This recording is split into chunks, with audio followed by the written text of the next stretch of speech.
Tilikum is a male killer whale who was captured near Iceland in November 1983 at about 2 years of age. SeaWorld lies to people about things such as collapsed dorsal fins, lifespans, and orca families. Tilikum is responsible for at least 3 deaths. Tilikum was involved in an incident that resulted in the death of a trainer in 1991. 20-year-old Kelty Byrne, who worked at Sealand, slipped and fell into the tank with the killer whales. Tilikum and 2 other whales grabbed her in their mouths and tossed her to each other, drowning her. After that, Sealand closed, and seeing Tilikum was available for purchase, SeaWorld acquired Tilikum. The next one was a man named Daniel P. Dukes. He had been arrested and had mental issues. He came in after hours and ended up dying. He was found naked on the back of Tilikum the next morning.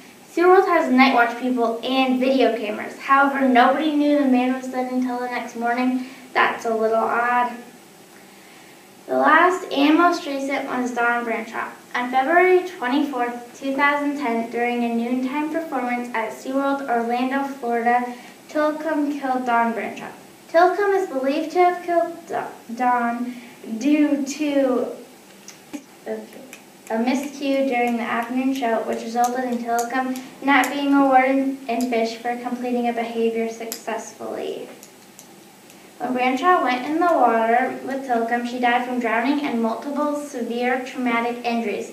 She had also been scalped and had a complete avulsion of her arm.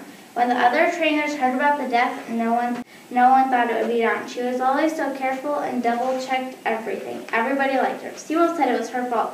They said that she was dragged down by her ponytail and just drowned. Other people wear ponytails and they didn't die. Truth be told, she didn't die because of the ponytail. She was dragged by the arm into the water.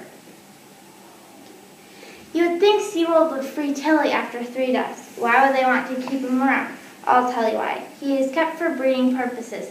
54% of killer whales at SeaWorld have Tilikum's genes. That means they could have his aggression gene. There are now aggressive whales all over SeaWorld parks.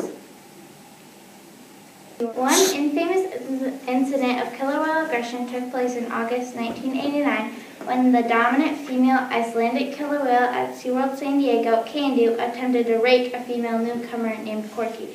Raking is a way orcas show dominance by forcefully scratching at another with their teeth. Can-Do charged at Corky, attempting to rake her, missed, and continued swimming into the back pool, where she rammed the wall. She ruptured an artery in her jaw. The crowd was quickly ushered out of the stadium. 45 minutes later, Can-Do sank to the bottom of the pool and died. No attacks in the wild between orcas and each other and orcas and humans have been recorded. In this aerial view of SeaWorld, you can see Tilikum. He is in the pool with a red mark around it. His nose and tail touch both ends of the pool. Who are used to swimming 100 miles a day, this is a problem. They need to be free. Tilikum has been in captivity for over 30 years. How would you like it if you were cooped up in a bathtub for that long? You would probably go a little crazy. That is what it's like for Tilly. It's like being cooped up in a bathtub. The worst part is he's put in isolation from the other whales. Not that it would make any difference. When he was at Sealand, the other females would pick on him. When the shows were done, they would be locked in a floating steel box. When they came out the next morning, Tilikum was covered in rakes. At Sealand, when Tilikum was being trained, the head trainer believed in certain ways of training. If Tilikum didn't do a trick right, the orcas would be deprived of food. That led the females to get angry with Tilly. Lastly, SeaWorld is currently in court with OSHA. Already it has been decided that there must be a barrier between whales and trainers during the show. As you can see, people must unite against SeaWorld and eliminate animal cruelty. To learn more about SeaWorld and Tilikum, watch the documentary Blackfish. To take the pledge to free Tilly, go to change.org and type in Free Tilly.